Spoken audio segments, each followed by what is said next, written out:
Hello, and welcome to episode 38 of the Scottish Liberty Podcast with me, Antony Sammeroff. And of course, me, Tom Laird. I'm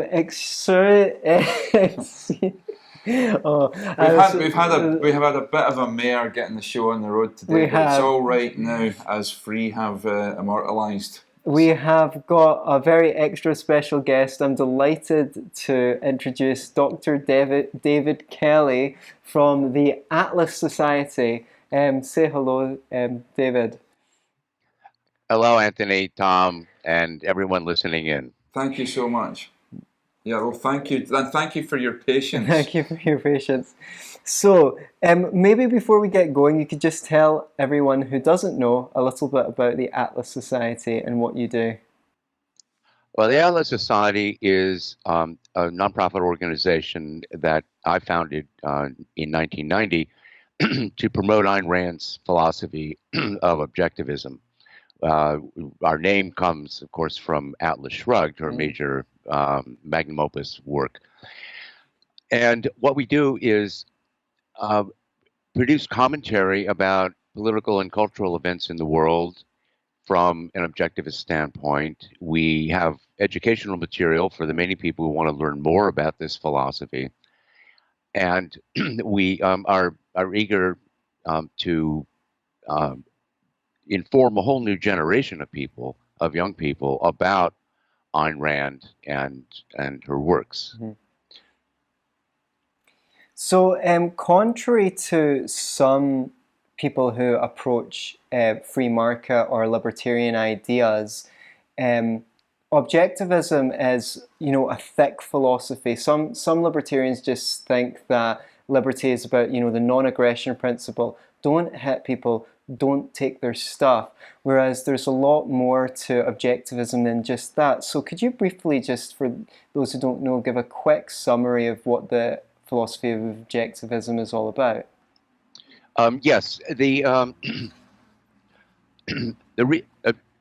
objectivists, we don't think that you can treat the non-initiation of force or non-aggression principle as a kind of axiom, because it's a political principle, and politics just is not the foundational level of philosophy. It's based on ethics, and so you need to provide a moral case for why freedom is good, and objectivism does that through the emphasis on reason, first of all, that we are rational animals, and reason is the capacity that gives us everything we have.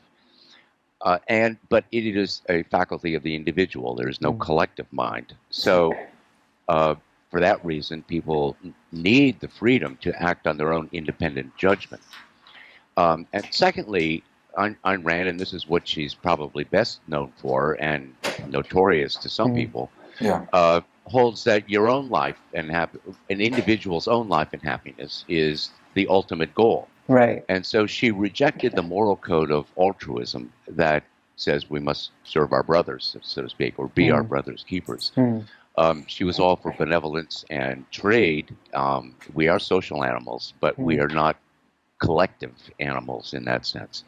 And so there again, people need the freedom to choose to set their goals and act in to support their own lives and achieve their own happiness by their own best judgment, going back to reason again. And when you put it that way, it's hard. It doesn't exactly sound like a extraordinarily shocking revelation, the idea that your own life belongs to you and you should pursue your own happiness since, you're given this one life. And yet there's a lot of antipathy and outright hostility towards Ayn Rand and her ideas. And, one of the things that really annoys me about when you read critics of Ayn Rand on the internet, they don't really seem to understand her ideas. And most of the criticism is dealt to her character rather than, a serious discussion of her arguments. And one manifestation of that is I don't think that Ayn Ayn Rand has been taken very seriously as a philosopher in the academy and philosophy official. And one of the reasons why I wanted to have you on the show, David, is because you are a philosopher. You've been a university lecturer, I believe, and you're familiar with the history of philosophy.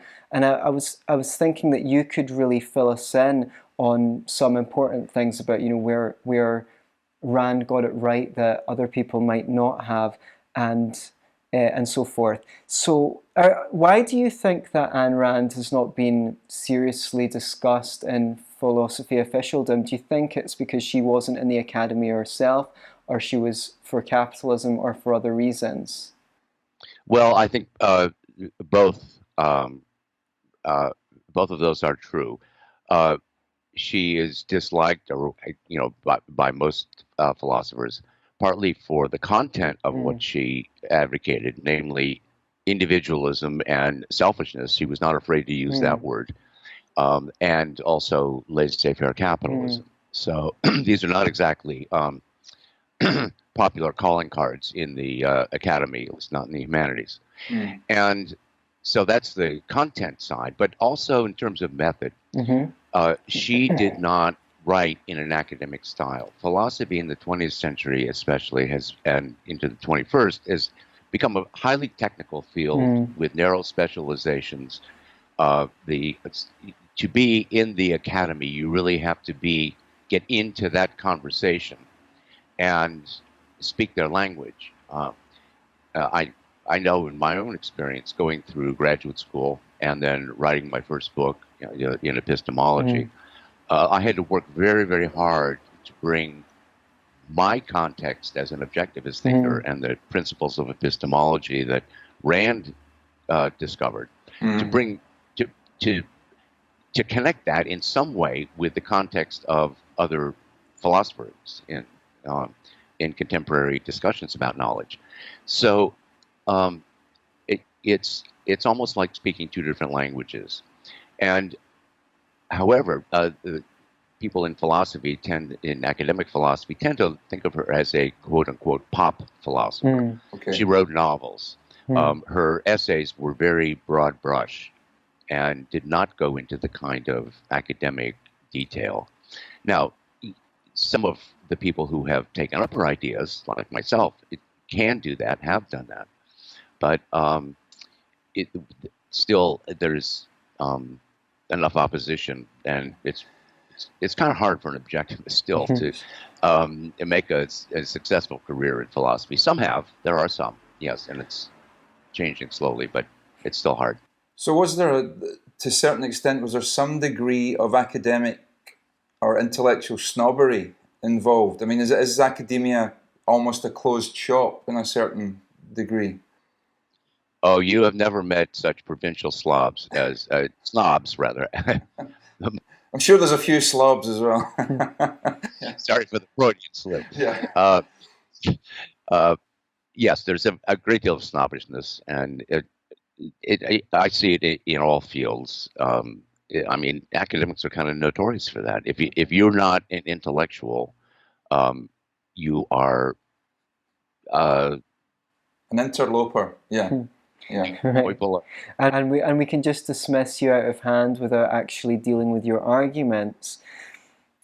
So as someone who is on the inside and you're familiar with the history of philosophy, what were Rand's unique and new contributions to philosophy that hadn't occurred to other people beforehand that you think are important?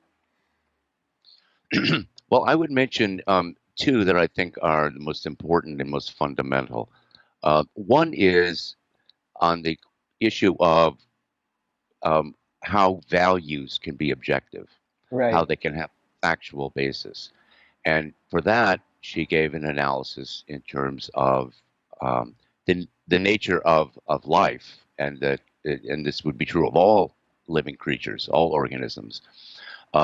They can maintain their lives only by acting to provide for their needs, and they have the capacity to do that. If they fail, they die. So there is living things face the alternative of life or death, existence or non-existence. And that is her analysis of what the factual root of the concept of value is and principles of value. So I think that's one very important thing. You can find, if you look back in the history of philosophy, you can find some suggestions in that direction. Aristotle, for example, was very aware of uh, the organic nature of life, all life, and human life in particular. He was a great biologist, but no one developed it quite so clearly and um, with the rigor that Rand did. So that's one thing. The other thing is her view of knowledge and what objectivity is in the first place. People prior to Rand, and still common today, is the idea, well, there's objective reality and there's subjective mental life. And Yeah. if you're, for knowledge to be objective, it has to mirror reality in some way. It can't be wrong. Whereas she said, no, objectivity means grasping facts in a conceptual mode that is our unique cognitive faculty. So knowledge or perception, all forms of knowledge, from perception up through concept formation, reasoning, scientific theories, always are the result of a process that starts with what's out there in reality, but gives us our mental contents in a form that our faculties are prepared to deliver. I mean, it's in that way, cognition is like any other biological system, like digestion. You know, I mean, you put food in your mouth, and somehow hamburgers and French fries turn into amino acids and all these proteins and stuff that your body uses. Well, the mind does the same thing. We look at reality. To take example, we are human beings, all of us. We use the concept man or human to describe all of us.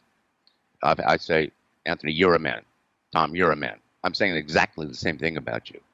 But you're not the same entity. You're not even alike in every way. Yeah. Right? You have different properties. So we're abstracting. That's our human mode. But it's valid because it has a foundation in similarities. Yeah. Right, and one of the things I've heard is that Ayn Rand was the first philosopher to say that concept formation is objective. What does that mean, and that concept formation is objective, and how can we make use of that knowledge in our day-to-day life?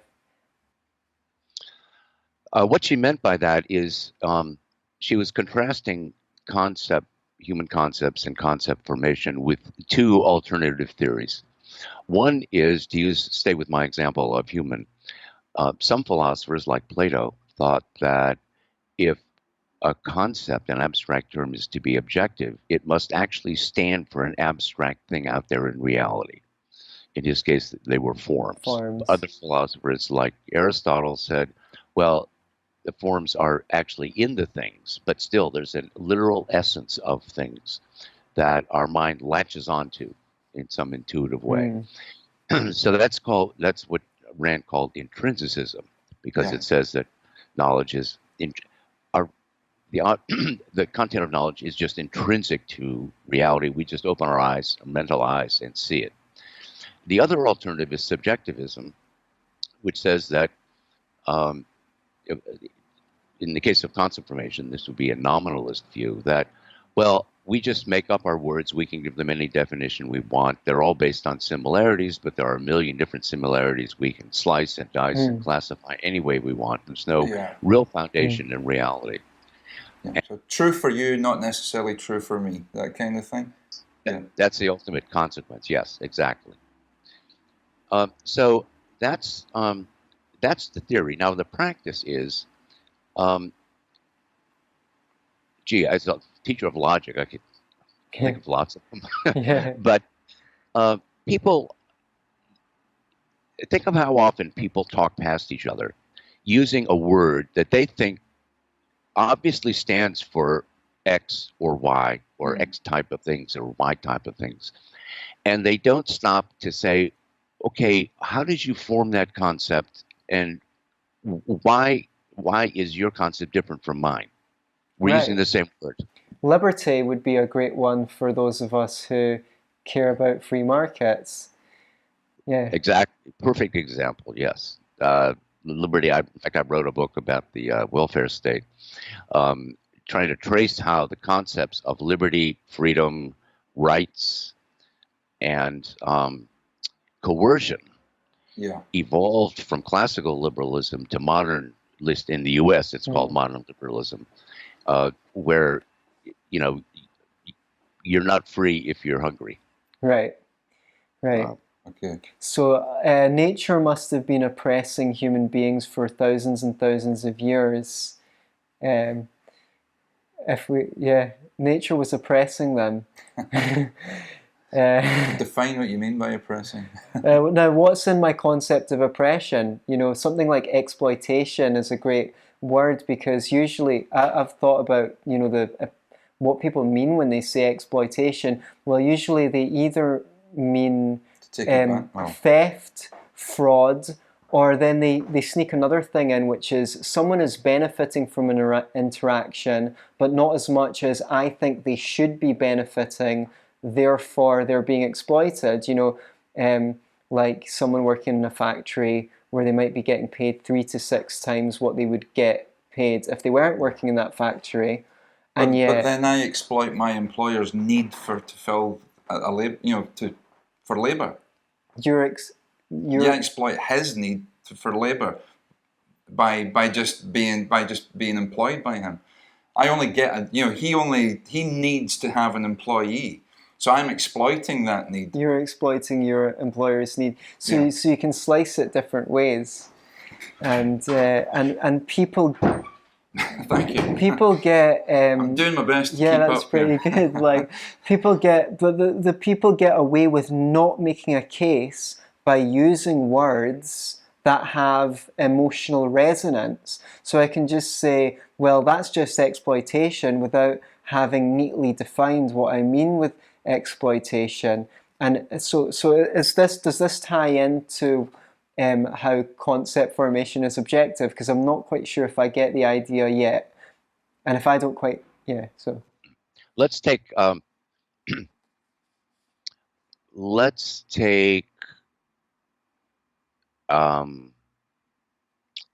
let's stay with exploitation.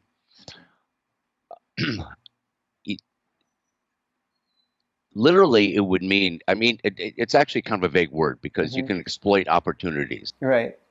That's good. Exploit resources?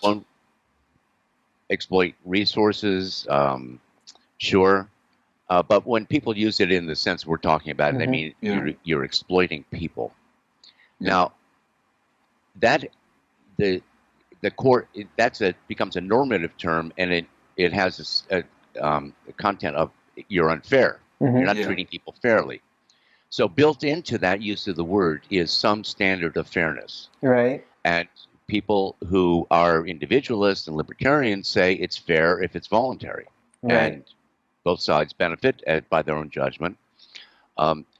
So employer-employee, if you accept a job at the wage, you're not being exploited. Neither is your employer. You are making a deal. But if your standard of fairness is equality, for example, right, or some limits on wealth, or there are lots of other things, or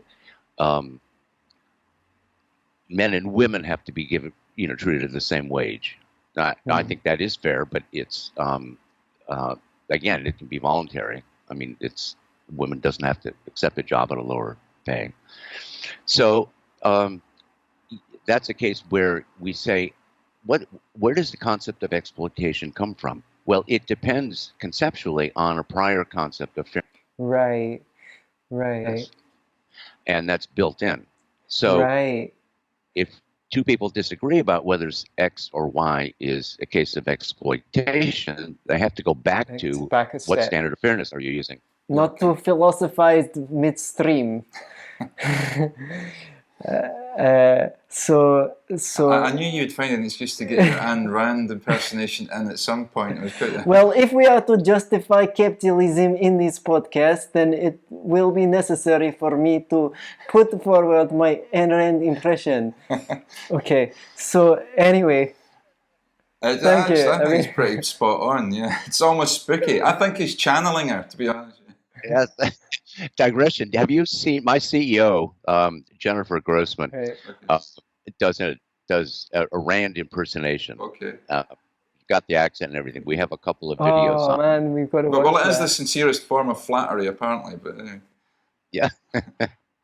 So we haven't seen it. Now we'll check that. We'll have Is to it check it available out. on? Can we see a video of it somewhere? Oh yeah, it's on the Atlas All right. Society Facebook page. Okay. You Yeah. heard it here first. So if you're Yeah. tuning in, you're going to have to check out that impression and rate it against mine. Yeah, okay. Now I'm starting to finally get the idea that concept formation is objective now. So she's posits in an introduction to objectivist epistemology that a bigger concept is formed out of a smaller concept up as well. So we can have, like, say, man, but in that might be animals, and in that might be life forms, and so forth. Mm-hmm. And is that the element that's subjective, the fact that this is how humans perceive the world? No, it's not subjective. Sorry, objective, I meant. Objective, yes, because we form the concept of man by noticing similarities among people. They talk, they walk, they laugh, they have a certain shape within a range of shapes, and we can differentiate them from dogs and giraffes and everything else. But then we notice that between humans and dogs and giraffes, there's a broader similarity. They're living, right? They're animals, meaning they can move around, and in these two examples, they have some form of conscious perception. Okay. And then we can broaden it further to organism, because even plants are alive, and they have to do things to stay alive. So then we get to the widest, broadest concept of all. Now we can also subdivide. For example, I am a philosopher. Right. A philosopher is a narrower category of human beings. Sure. Okay. Probably good there aren't many more of us. But are you a philosopher when you're not philosophizing? By profession, yes. Okay. Okay. Okay. Sorry, I didn't mean to throw us a wrench in there. It Throw was a just an curveball at you. epistemological question, like, am I a podcaster when I'm not podcasting? I guess. So that's, I would say so. You'd say so. I mean, that's your job. That's your job. You have an occupation or avocation of broadcasting regularly, so you are.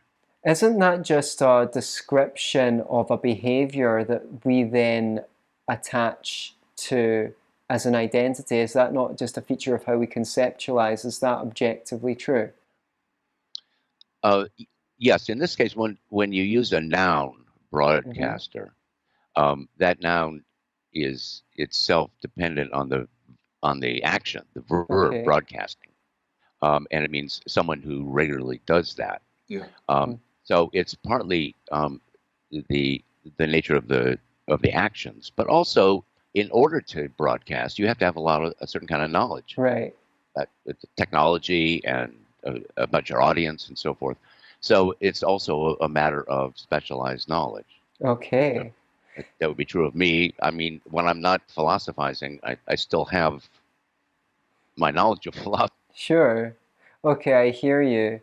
And I'm glad, like, I'm quite enjoying the technical aspect of this interview, and we'll get some feedback as well on if people like to get into the kind of nitty gritty, because philosophy can sort of be something that people see as, oh, I like this idea, or I like the way that Kant conceptualized it. I might not agree with them, but but I like that as an idea, or Mel, or when you're looking at ethics, but to actually talk about, to not just make, Rand described as her philosophy as a philosophy for living on planet Earth.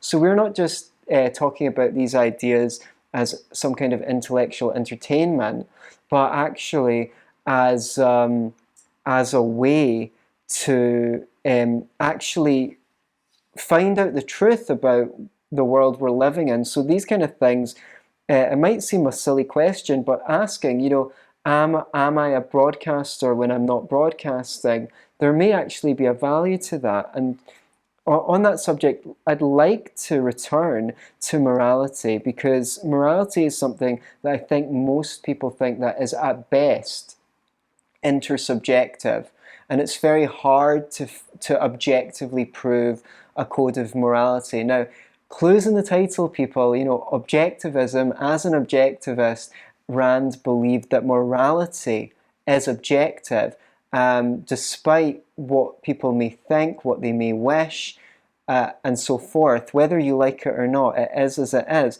And how did she reach that conclusion, which is a very controversial one? And as she complained, most of philosophy seemed in her day to be dedicated to tearing down the idea that you could make moral prescriptions, post-mortem. Oh, it's all just a matter of opinion. And then after saying that, they would make a bunch of prescriptions for how the state had to step in and do this and that and the other. So, and at a risk of having just led with a massive rant, please take the floor and teach us, can we? I'm desperate to do this, because as a libertarian, I want to tell people that free markets are moral, and it's not just a matter of aesthetics. So if you could help us make that case, that would be awesome. Please do. Well, it goes back to what I was saying before about the objective basis of the concept of value. I mean, morality is about values. And so if you can find what it is in reality that that is the basis for a concept of value, and then you have the basis of an objective morality. Now, what I was describing earlier is the very, very, very fundamental level of life. Every organism faces this alternative of life or death, and it has to act to preserve its life, unlike a stone or a drop of water. So then we get to the question, okay, so what does it have to do? Well, every species has a different set of needs and a different set of capacities for meeting those needs. So now let's turn to human nature. And the central fact, and this is not unique to Rand by any means, is our rational faculty, our capacity for thinking. And what are the consequences of that? Well, as I said before, reason is a faculty of the individual. So individuals need to be able to act on their own thinking. And the idea of objectivity plays in here, because anyone's knowledge is contextual. It depends on your background of knowledge. If we talk long enough, there's only one reality, so we should come to agree. But we are coming at it from different perspectives, which are not subjective, but they are perspectival.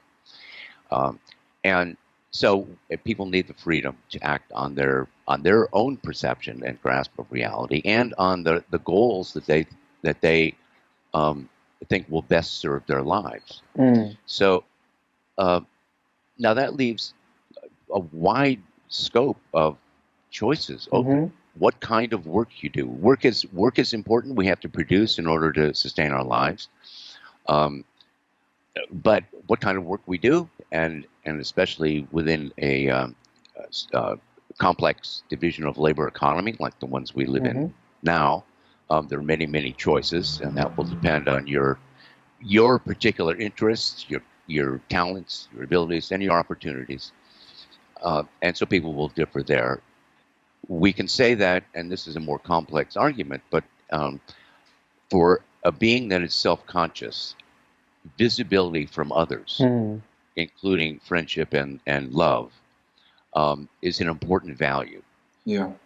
You won't die immediately if you don't get it, but I mean, it enriches life in ways that, we all know. I mean, every popular song is about love. Okay. Finding it, losing it, complaining about it.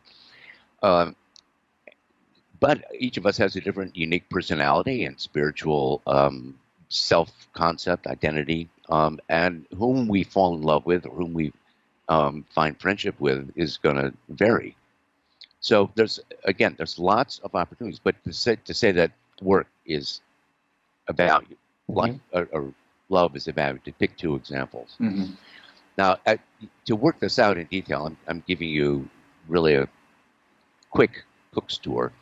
A colleague of mine, William Thomas, and I have a book that is on our website. It's called The Logical Structure of Objectivism. And starting from life as a fundamental value, we try to show how each of these values I've been talking about, and many more,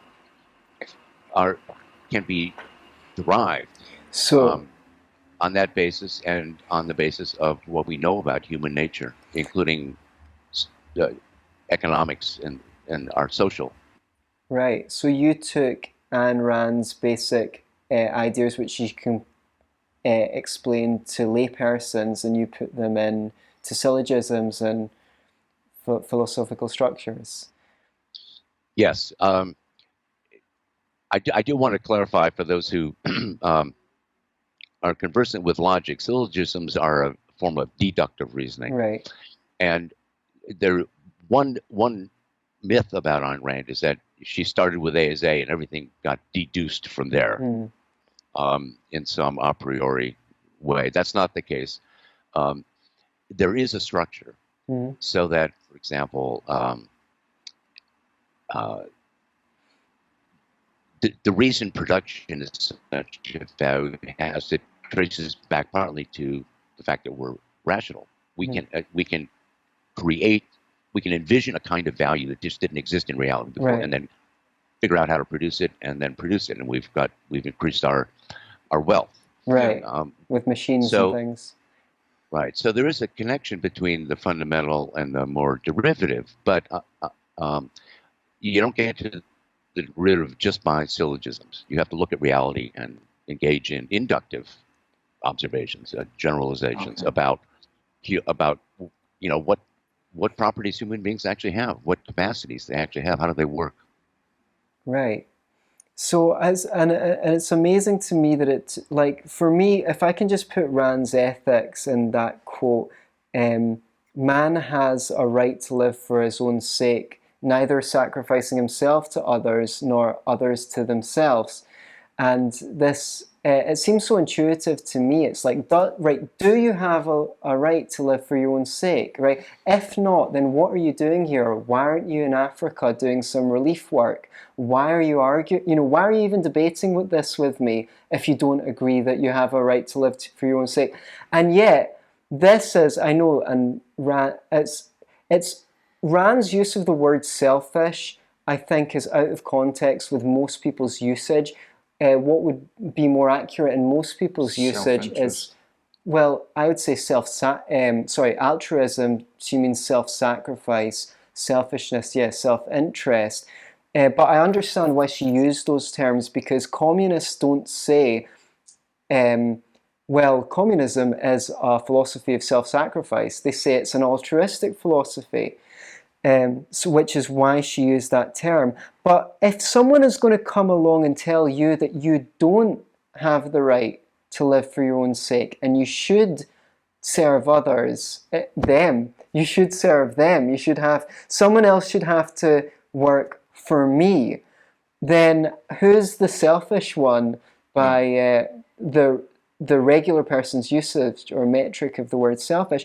And sorry, I'm going to go off on one here, but Recently, a few weeks ago, I was arguing with some leftists on Facebook, as you do, and because I'm an economics enthusiast, I was arguing from basically the perspective of, these interventions in the economy do have negative effects on the poor.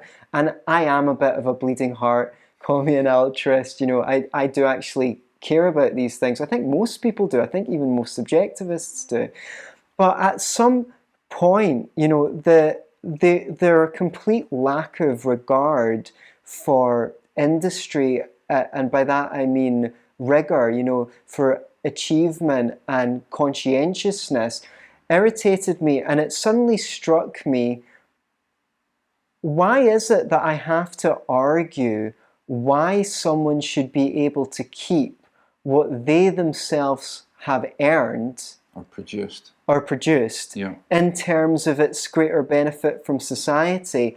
And it was in that moment where I really came to appreciate firsthand what the contribution of Rand was to liberty, because she might have criticized Adam Smith for arguing for free markets on altruistic grounds, but I was like, wow, why am I going to all these lengths to say, oh no, you shouldn't distribute the wealth because it'll reduce the amount of production and then there'll be less goods, so the goods will be more expensive, so poor people will suffer. That is all true, but they earned it. Don't they have the right to keep it? What else do you think are the unique contributions of Rand to the philosophy of liberty? How did you like that segue? Well, I did like that segue. Can I just back up a little bit there? Because obviously what someone on the left would say was like, okay, you've earned all this stuff.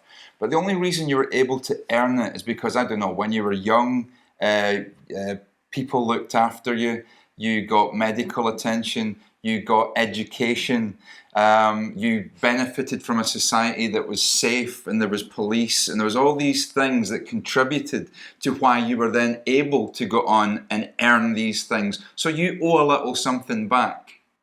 Tell them, David. All right. That is a very, very common argument. Yeah. It's typically put forward by communitarians, like in my country, our previous president used to make exactly that argument. Yeah. That famous phrase, "You didn't build that," speaking to the entrepreneurs. Yeah. But the answer is, yes, I benefited from lots of things. My parents, first and foremost, okay? My teachers, and yes, the police. Mm-hmm. But my parents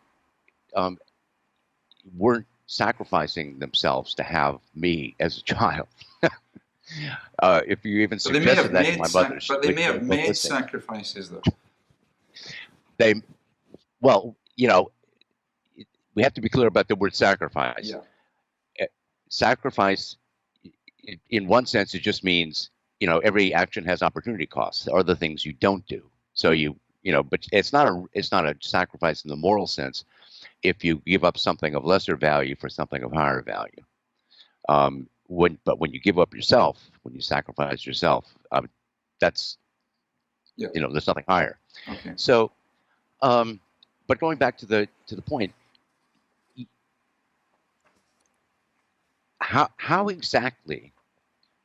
I mean, take some woman, elderly woman on Social Security in Arizona. What did she do for me? When they say society, you got all these benefits from society. Well, what is society? It's just individuals under a common framework of law, and in a common economy, yes. But I don't owe her anything. I don't know any of those people anything, because either it was parental love or it got paid for. Yeah. And besides, it's not you who put her in the situation where she's in welfare. If you had, then maybe you'd be liable to pay damages. Well, sure, yes. And that's the way it should work. If I'm responsible for someone's loss or incapacity, then that's the law should hold me responsible. But what something like Social Security does, or any retirement system, is it collectivizes. First of all, it nationalizes um, retirement savings.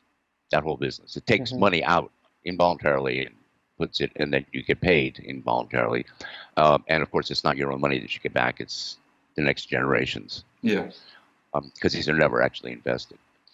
But that gets into the nitty-gritty of how those welfare programs work. But the point is that communitarian argument treats society as this single unit that has done things for me. Yeah. But society is not a unit that engages in action. It's a collective noun or a concept for all of us individuals living together in a certain way. And what way is that? Well, our view is by trade and by voluntary benevolence. Sure.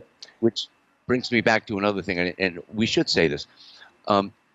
Rand, when she used the word selfish, people, you're quite right that people have a concept of what that means. It means nasty, self-centered, narcissistic, things like that. Not at all what she meant, not her concept of self-interest. And on the other hand, when they say, no, you should be altruist, what a lot of people really mean is you should be a little benevolent. Yeah.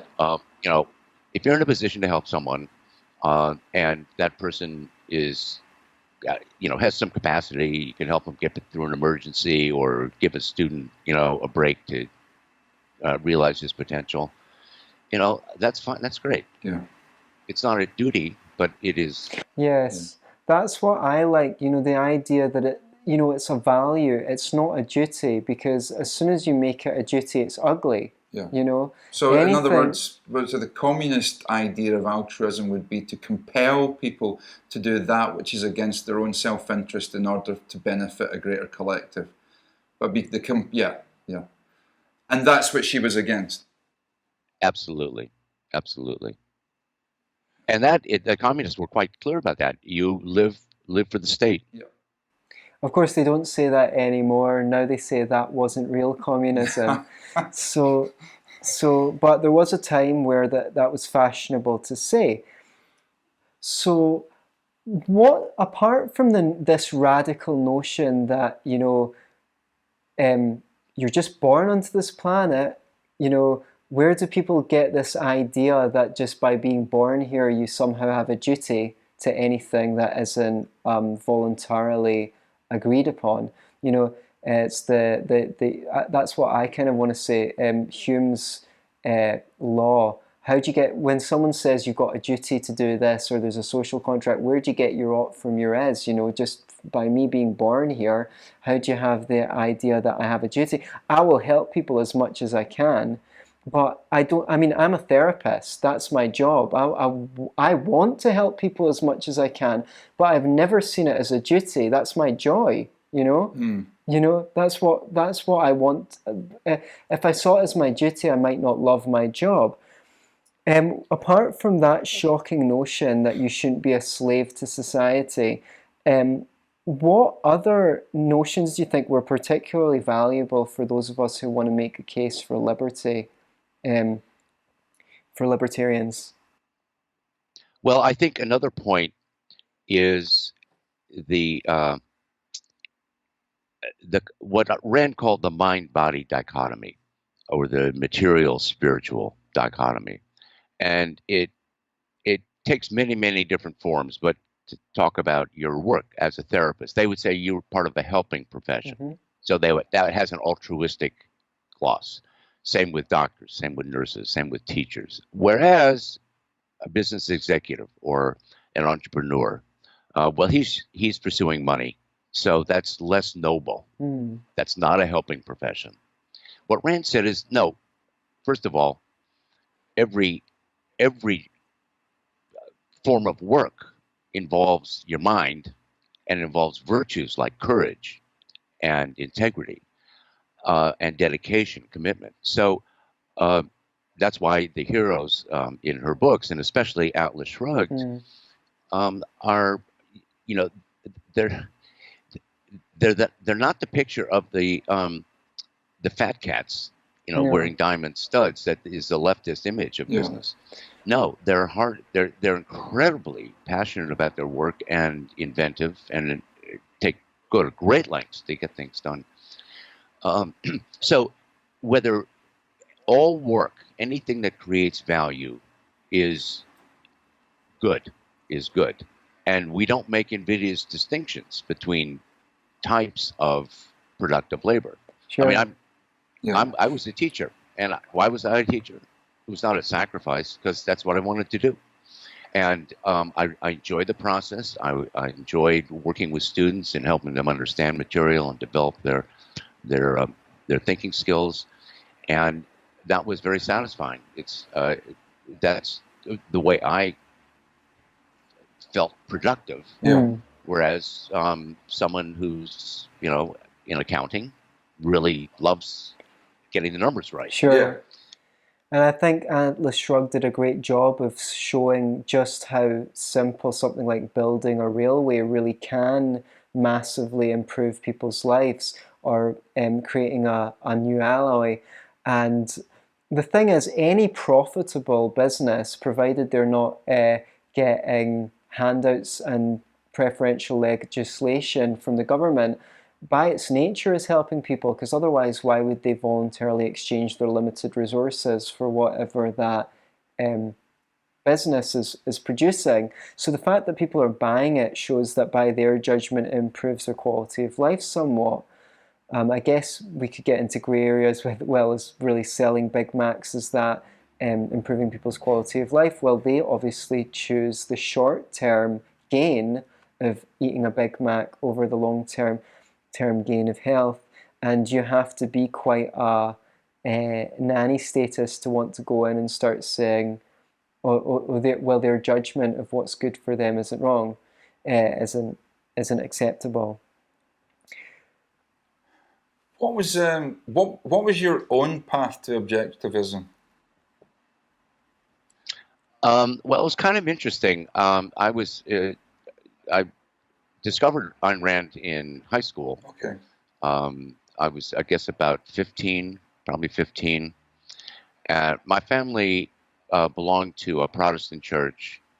It was not we're not a highly religious family, but they belonged to a church. Okay. And so I was in a so culturally Christian, so to speak. Yes, exactly right. And so somehow going through a confirmation class when I was 14 or 15, and then also just in school, I found my mind always gravitated toward what's the underlying idea here?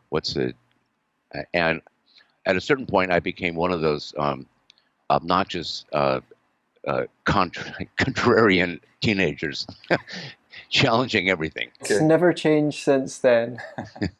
It's never changed. So I'd come to a couple of conclusions that I couldn't see any other reason, ultimate goal in life besides happiness. That was the only thing that made it seemed intrinsically valuable. And that's about as far as I got in at that, to that point. And then I was in a discussion. Actually, it was at church. The youth minister gave us something to read. He said, "This is an author." This is back in the '60s. This is an author who's become very prominent and controversial. And he handed out something. It turned out to be from the Fountainhead, part of Rourke's speech at his trial. Yeah. And but I read that. It was like a page and a half mimeograph, if anyone remembers what that is. A copy. And I said, wow, whoever wrote this is thinking in the direction I'm trying to go, but there's so much farther down this road. Okay. I was bowled over. And I mean, the discussion was about, and I have to give credit to this youth minister. He said, if Ayn Rand is right, Christianity is wrong, and vice versa. So, but you should know that these ideas and think about them.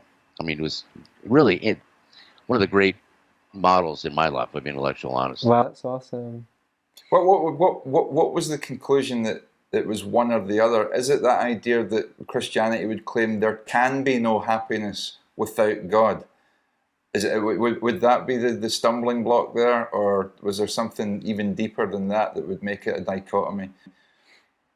No, it was less deep than that, actually, because in the passage from Rourke's speech, it didn't get into religion. No. What it was about was egoism versus altruism.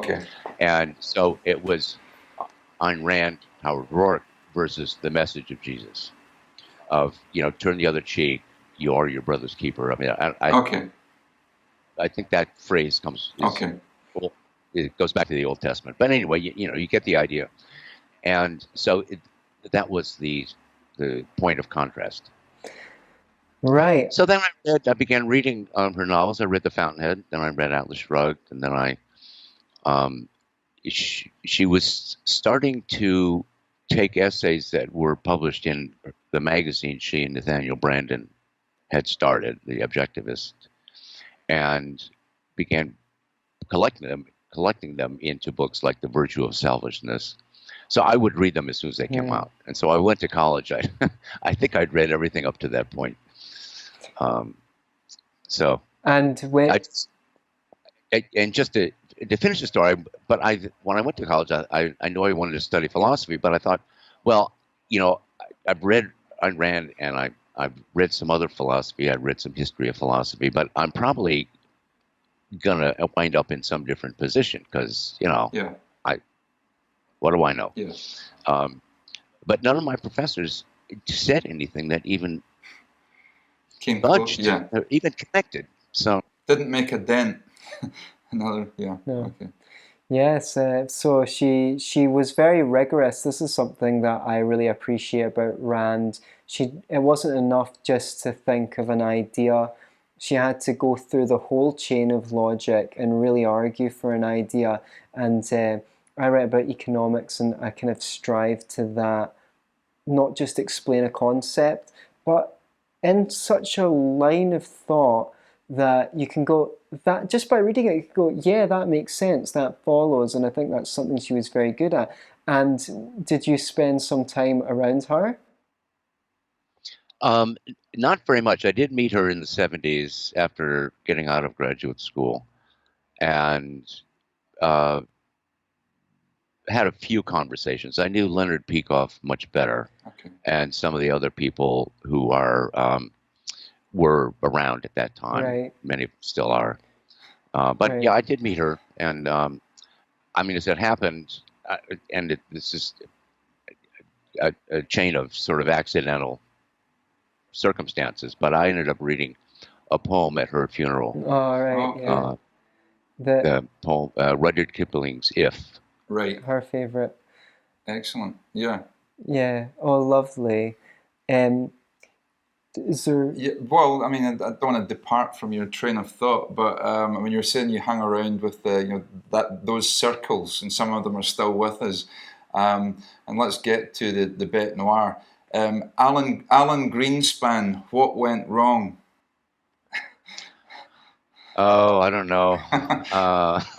I mean, did he just completely sell out, or did he just say, "This is you can't beat this thing. I might as well join it"?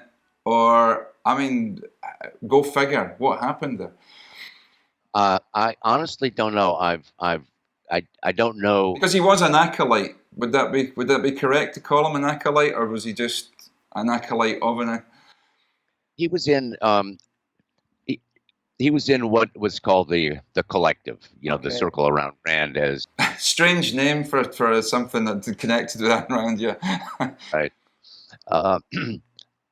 And stayed in touch. In the 70s, Gerald Ford, when he was president, appointed Greenspan head of his Council of Economic Advisors, and Rand went down, very proud of him, went down to the ceremony.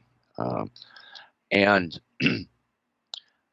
I think I suspect that it started with Greenspan by, wanting to have an impact, and he knew he had good ideas, and if he could have some influence, they could maybe help with that.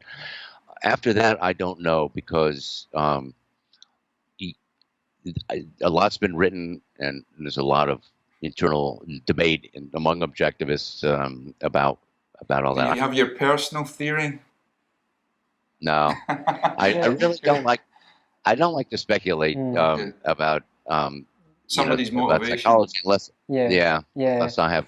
Okay. Well, I remember Brandon saying he was a pretty hard sell on objectivism, and he had some ideas like some radical skeptic ideas, and Rand had said, I don't even know why you're trying to convert someone who doesn't even know for sure that you exist. Again, I'm hearing this through the grapevine, but Brandon stuck with it and convinced him. So maybe if someone's difficult to pull in, then they'll be easy to pull out again. I don't know if that's the case. And I was, as a therapist, I was sad to hear of Nathaniel Brandon's death a couple of years ago. Were you familiar with him? Yes. I knew Nathaniel. We had him speak at our conferences quite often. And up until a few years before he passed away, he was getting, just too old and weak. But yeah, I knew him, reasonably well. We talked, and he sometimes, once in a while, would send me a manuscript or a chapter from a book he's writing and ask for feedback, and vice versa. Right.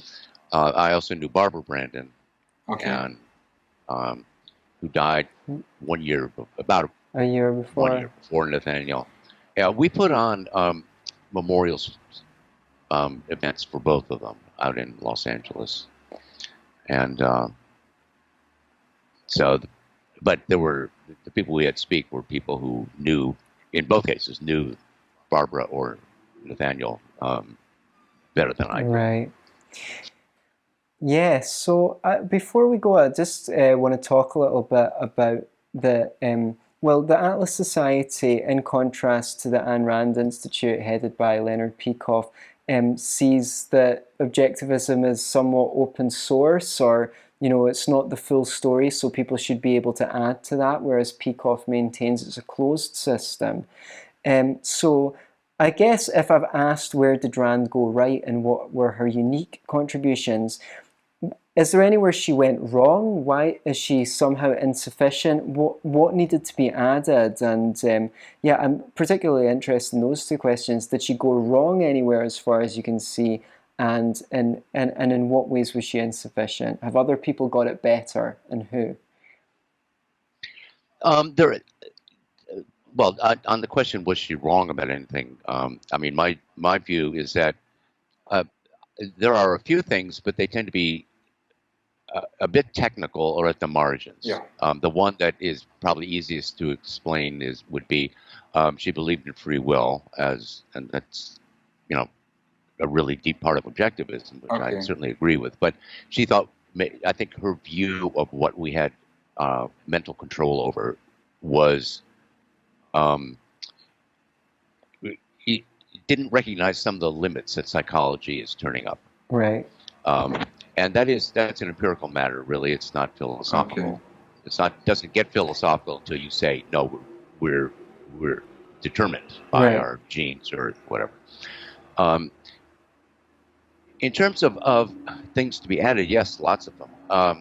One of them, I got thinking a while back about, I mentioned benevolence before. Mm-hmm. Well, that was never a concept that Rand treated as a virtue, one of her, major virtues. Okay. And the more I thought about it, the more I thought, well, it is. If you think it through from the standpoint of the whole ethics, and with that in mind, I was realizing all of her novels are full of benevolent actions by the heroes.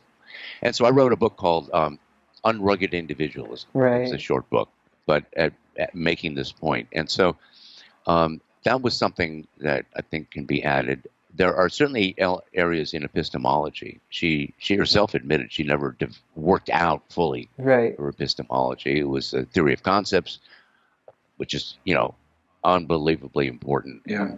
The foundation. But there's a lot more to do there. So are you saying that she was ahead of her time, but as time goes on, there may be other concepts, other things to add to that may be important?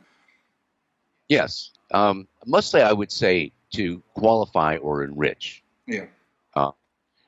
And I mean, but that's how science works. Mm. That's how Darwinism worked. That's how Einsteinian relativity worked. I mean, every scientific body of thought stays open as we expand our context of knowledge. Yeah. I don't see why that. In fact, I do see why that has to be true in philosophy as well. Yeah. Now, of course, this is a point of contention between Leonard and me in particular, but between the Ayn Rand Institute approach and the Atlas Society. And is that still a hostile? Is there still no communication, or has it been ameliorated to some degree?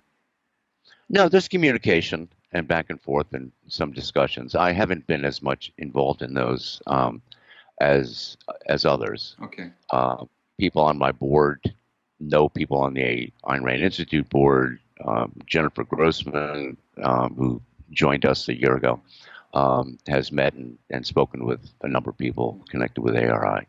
So it's there's opposition and some hostility, or let me say hostile actions. So you've never directly debated yourself with anyone from there, or have you? No, we've never really had any kind of debate where we took on this issue of open versus closed. It happened initially 1989 or 90 when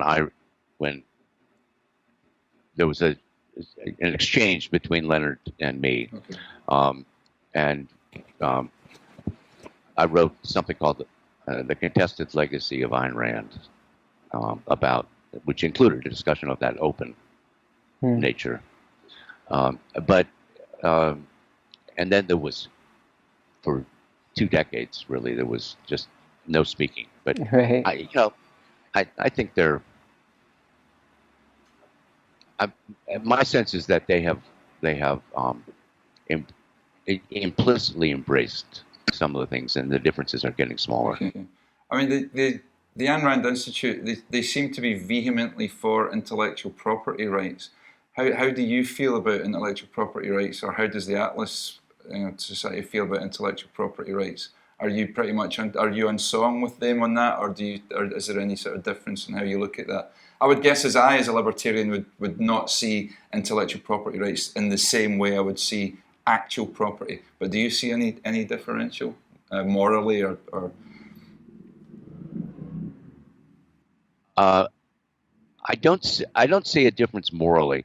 I think there's a considerable legal difference, and I'm not conversant enough with the issues really to have an opinion. I never got into that level of detail in political philosophy or legal philosophy. I mean, I think the idea, the basic reason for it is you create something, you own it, and it's not a matter of whether one person's possession excludes everyone else.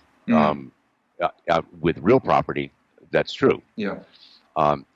And we have laws of trespass and so forth, and property right includes the right to exclusive use, because that's kind of an obvious requirement when it's physical. Yeah. With mental, that right to exclusive use has to be based in law. So that's the kind of difference I see, and I just haven't thought it through fully enough. So I'm inclined to agree. I mean, as I say, the idea appeals to me, especially appeals to me as a writer who has copyright in my works. Yeah. but whose work is constantly stolen or Right. reproduced without permission on the web. So Okay. you know, I don't know. But yeah, it's a bigger debate. We could go than we have down a time for whole yet. rabbit hole because there's patents and there's copyrights and they're actually different things from one another. So I reckon that if we were going to have a deeper discussion, we'd have to have you back on. Is there anything you want to ask before we wrap up? No, I'm happy with that, and I'm sure our listeners will be too. David, thank you so much for joining us. I hope you enjoyed it as much as I have, and I really liked hearing these ideas rolled out and getting some clarity on some of them, which you've really helped me with, and I hope our listeners too. And thanks for sticking with us through our technical problems at the beginning as well. Well, I'm glad you guys were there with some technical knowledge. I'm not. I can get hung up pretty easily. So anyway, I enjoyed this as well. I don't get to talk philosophy quite as often as you'd think a philosopher would. Right. Well, okay, we'll have to have you this is back great. on again at some point then. Okay, Okay, brilliant. Thank you. thank you. If you want more Scottish Liberty podcasts, remember to subscribe on YouTube, iTunes, or SoundCloud.